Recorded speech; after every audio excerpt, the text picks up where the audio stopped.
Good morning everyone. তো আজকে হয়ে গেছে ডে 2। দেখুন আমার মর্নিং কোথায় হয়েছে। ও গুড মর্নিং মূর্তি। সকালে নদী আমি কোনো দিন দেখিনি, একদম এইভাবে স্টে আমার ফার্স্ট। ভীষণ সুন্দর প্রপার্টি, এটা হচ্ছে বনানী, ওয়েস্ট বেঙ্গল গভর্নমেন্টের প্রপার্টি। ভীষণ সুন্দর, জাস্ট সানরাইজ হচ্ছে। আমরা এখন জঙ্গলে যাব বাই দ্য ওয়ে। এখন 5:30 বাজে, 5:30 AM। Wow, just wow. এদিকে দেখুন টেন্টও আছে, টেন্টেও আপনারা থাকতে পারেন একটু অ্যাডভেঞ্চারের জন্য। আমরা কটেজগুলো নিয়েছি। আর এই মূর্তি নদী, অসাধারণ অসাধারণ ভিউ। তো চলুন আমরা এবার বেরোই। আমার ছানাটা আলে বাবলি, আলে বাবলি অ্যাস্ট্রোনটের বিস্কুট খাচ্ছে। নর্থ বেঙ্গলের দ্বিতীয় দিনের সকাল আমাদের শুরু হয়েছিল গরুমারা ন্যাশনাল পার্কের জঙ্গল সাফারি দিয়ে। ঠিক ভোর 5:45 আমাদের হোটেলের সামনে চলে এসেছিল আমাদের জঙ্গল সাফারি। এখন আমরা ওই ফরেস্টে ঢুকবো। এখানে একটু চা, ওয়াশরুম ব্রেক নিলাম। এই একটা ছোট জায়গা, চা আছে, টিকিট কাউন্টার আছে পিছনে, পিছনে টিকিট কাউন্টার। এদিকে খেলাম চা। এবার আমরা যাচ্ছি গাড়িতে জঙ্গলে। আগের রাত্রেও বৃষ্টি হওয়ায় আবহাওয়া ছিল বেশ ঠান্ডা ঠান্ডা, আর জিপ চলছিল বেশ জোরে। তাই ঠান্ডা হাওয়ায় খোলা জিপে বসে আমাদের হাত পা একদম জমে যাওয়ার জোগাড়।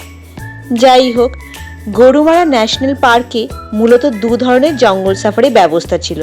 এক ছিল জিপ সাফারি, আর এক ছিল ওয়াচ টাওয়ার ভিজিট সাফারি। তো আমরা জিপ সাফারিটা করেছিলাম। তাতে জঙ্গলের ভিতর ঘুরে দেখা যায় আর কিছু জন্তু জানোয়ারের সন্ধানও পাওয়া যায়। তবে আমরা এই দিন ময়ূর, হরিণ আর কিছু কুকুর, গরু এইসব ছাড়া আর কিছু কিন্তু দেখতে পাইনি। ঠিক আছে, আমার চলবে। কিছুদিন আগে নাকি এই গাড়ির সামনে একটা হাতি চলে এসেছিল, সে দেখার বাসনা আমার বিন্দু মাত্রও ছিল না। এখন আমরা জঙ্গল সাফারি করে নিয়েছি। জঙ্গল সাফারি করে আমরা এসেছি ব্রেকফাস্ট করতে। আমি আর শামু রুমেই করে নিয়েছি। আমি ও দুধ ক্যারি করি, মুসলি, ও মুসলি দুধ খেয়েছে, আমিও খেয়ে নিয়েছি। তো বাবারা সৌগত এখানে খেলে, ওরা কি খেয়েছে আমি জানি না। আর আমার জন্য কেউ ভিডিও করে দেয়নি খাওয়া, তো খাওয়ার ব্রেকফাস্টের ভিডিও নেই। তারপরে এখন আমরা আবার রেডি হয়ে এখন আমরা বেরোবো। এখন আজকে সারাদিনের প্ল্যান, অনেক স্পটস আছে যেগুলো এই মূর্তিরই আশেপাশে আছে। প্ল্যান বাইরেই কোথাও খাবো, নিয়ে সেই বিকেলবেলা ফিরবো। এই যে এখন বাবা আবার চা খাচ্ছে ব্রেকফাস্ট খেয়ে। খাবার খেয়ে আমরা আবার বেরিয়ে পড়েছিলাম। এবারে আমাদের দ্রষ্টব্য ছিল সারাদিনের জন্য 7 পয়েন্ট ভ্রমণ। আমরা এখন ঝালং যাচ্ছি। আর তুমি সকালে কোথায় গেছিলে? জঙ্গলের মধ্যে দিয়ে আমরা চলেছিলাম। কি দেখলে তুমি ফরেস্টে? Peacock, peacock, hen, baby dog, deer, mommy dog, baby dog, deer. আমরা হাতি দেখিনি, এলিফ্যান্ট দেখিনি। আমি বাঘ দেখেছি। তুই বাঘ দেখলি? আমরা তো কেউ দেখতে পাইনি। তুই ভয় পাসনি? না। বাঘটা কি বললো? হ্যালো সাম, আমি যেমন চাপ দিয়ে বাড়ি যাব। আমার খুব মজা লাগছিল। কেন বলো তো? কারণ জঙ্গলের ভেতর দিয়ে যাচ্ছিলাম না, ওই জন্যে। শুনলেন তো, আমার ছেলে কিন্তু খুব মজাতেই ছিল। যাই হোক, দেখুন কথা বলতে বলতে এসে গেছি আমরা প্রথম পয়েন্টে। এটা হচ্ছে গৈরিবাস ভিউ পয়েন্ট। আমরা দাঁড়িয়েছিলাম যেদিকে, ঠিক তার মাঝখানে নদী খাত বেয়ে চলেছে নদী। আর তার উল্টো দিকে যে পাহাড়গুলো দেখছেন, ওগুলো কিন্তু ভারত নয়, ওগুলো হচ্ছে ভুটানের অংশ। মানে আমরা ভারতে বসেই ভুটান দেখলাম। ছাদ আছে ওইটা, ওটা ভুটান। এই দৃশ্য কল্পনার অতীত। এত সুন্দর, মানে আর আবহাওয়া ভালো থাকার জন্য আমরা পুরোপুরি এনজয়ও করতে পেরেছিলাম। কিন্তু সারাদিনের আবহাওয়া কিন্তু মোটেও ভালো ছিল না। যাই হোক, সেই কথায় পরে আসছি। ওই গৈরিবাসে ওখানে একটি ছিল চা কফি পয়েন্ট এবং রেস্টুরেন্ট। আমরা সেখানে চা কফি চিপস ইত্যাদি করে আবার বেরিয়ে পড়েছিলাম পরের পয়েন্টের জন্য। এই দেখুন, নর্থ বেঙ্গলে মোটামুটি সব জায়গাতেই আই লাভ গৈরিবাস বা যেখানে আপনি গেছেন সেইটা দেখতে পাবেন। আর এই ছবি তো ম্যান্ডেটারি, তাই আমরা একটু ছবি আর ভিডিও করে নিলাম। আর এখানে দেখুন, আমি দেখানোর চেষ্টা করছি ভুটানের বিদ্যুৎ তৈরি হওয়ার জায়গা। খুব ভালো লেগেছিল কিন্তু জায়গাটা। এই গৈরিবাস থেকে ভুটানের গ্লিম্পস দেখে কফি চিপস খেয়ে এখন আমরা বেরোচ্ছি। এরপর আমরা যাব ঝালং সামসিং। এরপর আমরা বেরিয়ে পড়েছিলাম ঝালংয়ের উদ্দেশ্যে। ঝালং হচ্ছে একটি শান্ত পাহাড়ি গ্রাম।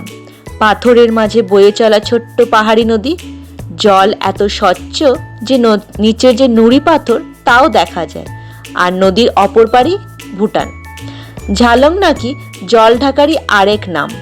জল ঢাকা নদীর তীরে অবস্থিত এই জায়গাটা জলবিদ্যুৎ কেন্দ্রের জন্য বিখ্যাত। আর এখানকার পাহাড়ি ঢালের ছবির মতো সাজানো ঘরবাড়ি আর জলবিদ্যুৎ প্রকল্পের জলধারাটা দেখতেও ভীষণ সুন্দর। শীতকালে এখানে পরিযায়ী পাখিরও দেখা মেলে। প্রাকৃতিক দৃশ্য, নদীর ওপরের সেতুটা পর্যটকদের বেশ পছন্দের। ঝালং দেখে আরও 2 কিলোমিটার গিয়ে লোয়ার পারেন পেরিয়ে আমরা চলে গেছিলাম আরেক দ্রষ্টব্যে। পারেন হলো একটি নিরিবিলি পাহাড়ি বসতি। এই জায়গাটা ঘন বন আর ছোট ছোট পাহাড়ে ঘেরা। যাই হোক, সেই সব পেরিয়ে আমরা চলে এসেছিলাম বিন্দু। বিন্দু হচ্ছে ভুটান সীমান্তে ভারতের শেষ গ্রাম। এখানে জলঢাকা নদীর উপর একটা পুরনো বাঁধ রয়েছে যা ভারত ও ভুটানকে সংযোগ করেছে। আর এই ছোট্ট গ্রামে রয়েছে বেশ কিছু পাহাড়ি ছোট ছোট দোকান পর্যটকদের জন্য। আমরা এখানে ওখানকার যে স্পেশাল ক্যান্ডি চকলেটগুলো হয় সেইগুলো অনেকটা কিনে নিয়েছিলাম। আর কিনেছিলাম কিছু মোমেন্টো সবাইকে দেওয়ার জন্য। এই দেখুন কি সুন্দর যে নৈসর্গিক দৃশ্য। তো এখন আমরা এসে গেছি আমাদের ওয়েস্ট বেঙ্গলের লাস্ট গ্রাম। এটার নাম হচ্ছে বিন্দু। অসাধারণ ভিউ। এখানে একটা ড্যাম আছে। এটার পরেই হচ্ছে ভুটান। তো ভুটান আমরা পরে কখনো যাব, এখন আমরা বিন্দুতে। হাই, আমি খেতে এসেছি চিকেন ভাত। বিন্দু দেখে আমরা একই রাস্তা দিয়ে আবার ফিরেছিলাম সেই গৈরিবাসের রেস্টুরেন্টে। সেরে নিয়েছিলাম দুপুরের খাওয়া দাওয়া। এখানে আমরা খেয়েছিলাম নেপালি থালি আর নিয়েছিলাম চিকেন। আর আমার কর্তামশাই খেয়েছিলেন থুকপা। আমাদের নেপালি থালি বেশ ভালোই লেগেছিল জানেন, কিন্তু আমার কর্তামশাইয়ের থুকপাটা খুব বেশি ভালো লাগেনি। যাই হোক, কি আর করা। এখানকে টাটা বাই বাই বলে আমরা বেরিয়ে পড়লাম আমাদের পরের দ্রষ্টব্যের জন্য। এই রাস্তার দৃশ্য ছিল ভীষণ সুন্দর, কারণ তা পুরো চা বাগানের মধ্যে দিয়ে। আফটার লাঞ্চ আমরা ফার্স্ট যে স্পট এলাম সেটা হচ্ছে রকি আইল্যান্ড। খানিকটা হেঁটে হেঁটে যেতে হবে, তারপরে আছে। চলুন। এই রাস্তাটা একটু খতরনাক। এই যে আমার ছানা যাচ্ছে।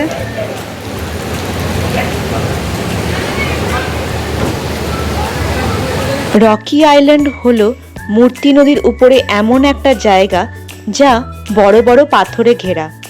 এখানে নদীর কলতান আর বিশাল পাথরের ওপর বসে পা ডুবিয়ে পাহাড়ি শীতল জলের স্পর্শ নেওয়ার অভিজ্ঞতা অনন্য।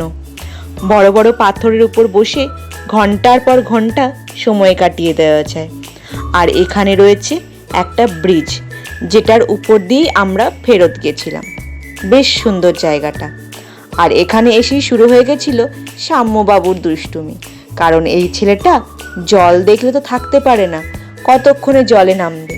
ওই যে দেখুন, ওই ঠান্ডা জলে তার নামার ইচ্ছা। নামতে না পেরে বাবা ছেলে জল ঘাঁটাঘাঁটি করছে। আর ও মা, ওদের দেখা দেখি আমার বাবাও দেখি জলে নেমে পড়েছে। যাই হোক, তাদেরকে সামলে আমি তুলে নিয়েছিলাম বেশ কিছু ফটো আর নিয়েছিলাম বেশ কিছু ভিডিও। নৈসর্গিক দৃশ্য, এ বলে আমায় দেখ, ও বলে আমায় দেখ।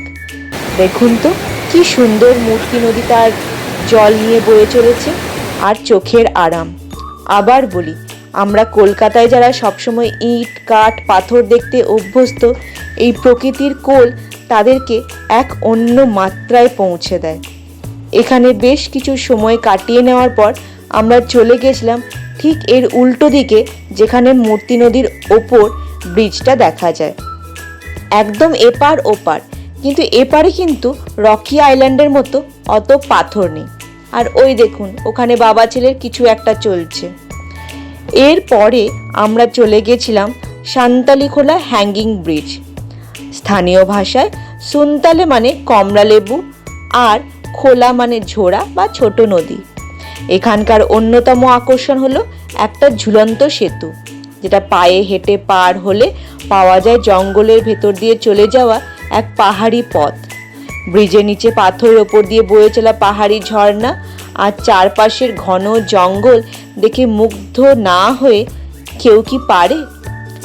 7 পয়েন্টের লাস্ট পয়েন্ট ছিল লালিগুড়াস ভিউ পয়েন্ট। এটা মূলত ছিল একটা ভিউ পয়েন্ট যা সামসিংয়ের কাছেই অবস্থিত। এখান থেকে মূর্তি নদীর উপত্যকা আর দূরে পাহাড়ের অপরূপ প্যানোরামিক ভিউ দেখা যায়। বিশেষ করে সূর্যাস্তের সময় আকাশ ও পাহাড়ের রঙের খেলা দেখবার জন্য এটা ডুয়ার্সের সেরা জায়গাগুলোর মধ্যে একটা। যাই হোক, এখানে এই ঝুলন্ত ব্রিজটিতে আমরা বেশ কিছু ভিডিও বানিয়ে নিয়েছিলাম। আর ঝুলন্ত ব্রিজটির সব থেকে বিশেষত্ব কি জানেন? এটা 5 জনের বেশি এদিক ওদিক যাওয়া যায় না, আর গেলেই সেটা নড়বড় নড়বড় করে। আমি তো বেশ ভয়ে ভয়ে ছিলাম, কিন্তু বেশি ভয় পেতে হয়নি। কেন বলুন তো? আমার সাথে যে বীর পুরুষ ছিল, আমার ছোট্ট ছানাটা, সে আমাকে হাত ধরে ধরে ব্রিজের এপার থেকে ওপারে নিয়ে গেছিল। ওই দেখুন, কথা বলতে বলতে আমরা ওই লালিগুড়াস ভিউ পয়েন্ট, যা কিনা সামসিংয়ে অবস্থিত, সেখানে চলে এসেছি। এখানেও নিচে ওই নদী খাত দিয়ে বয়ে চলেছে নদী, আর উপরে পাহাড়ের সারি, আর আকাশে রয়েছে মেঘের খেলা। দেখুন, আকাশ কিন্তু বেশ মেঘলা হয়ে এসেছে, এবং এখানে আমরা হালকা হালকা বৃষ্টি পেতে শুরু করেছিলাম। তাই খুব বেশি সময় এখানে আমরা দিতে পারিনি, কারণ এই ছোট ছেলে নিয়ে পাহাড়ে বৃষ্টিতে ভেজা খুব বুদ্ধির কাজ হবে না। মোটামুটি কিছুটা সময় কাটিয়ে একটু চিপস খেয়ে, মানে আমার ছেলের ভাষায় চিপসটা তো চাই, সেটা খেয়ে একটু ফটো আর ভিডিও নিয়ে আমরা চটপট গাড়িতে উঠে পড়েছিলাম। 7 পয়েন্ট ভিউ এখানেই শেষ। ফিরে এসেছিলাম হোটেলে। তো ফাইনালি আমাদের ডে 2 এন্ড হয়ে গেছে। আমরা ওই লাস্ট যে স্পটটা দেখলেন, ওখান থেকেই চলে এসেছি হোটেলে। হোটেলে এসে সবাই খাওয়া দাওয়া, চা খাওয়া হলো, সেগুলো আর কিছু ভিডিও আমি করিনি। আর এখন ডিনার হয়ে গেছে। আজকে ভীষণ সুন্দর একটা ভালো সবজি খেলাম। তো সেটা হচ্ছে স্কোয়াশের সবজি। আমরা কলকাতায় সেভাবে কখনো খাইনি। যাই হোক, বেশ ভালো লাগলো। খাওয়া দাওয়া হয়ে গেছে। Hello, today is a fun day. তোকে বারণ করলাম না। তো এখন খাওয়া দাওয়া হয়ে গেছে, এখন আমরা শুয়ে পড়বো, কারণ কালকে সকালে আবার আমরা এলিফ্যান্ট রাইডে যাব। সকাল 7টার, মানে আমাদের 7টার মধ্যে বেরিয়ে যেতে হবে। Good night. আবার কালকে কাল মর্নিং, Good night. কালকে মর্নিংয়ে এলিফ্যান্ট রাইডের সাথে দেখা হবে। Bye bye, good night. No, bye bye. Good night. ভালো লাগলে লাইক আর সাবস্ক্রাইব করে দেবেন।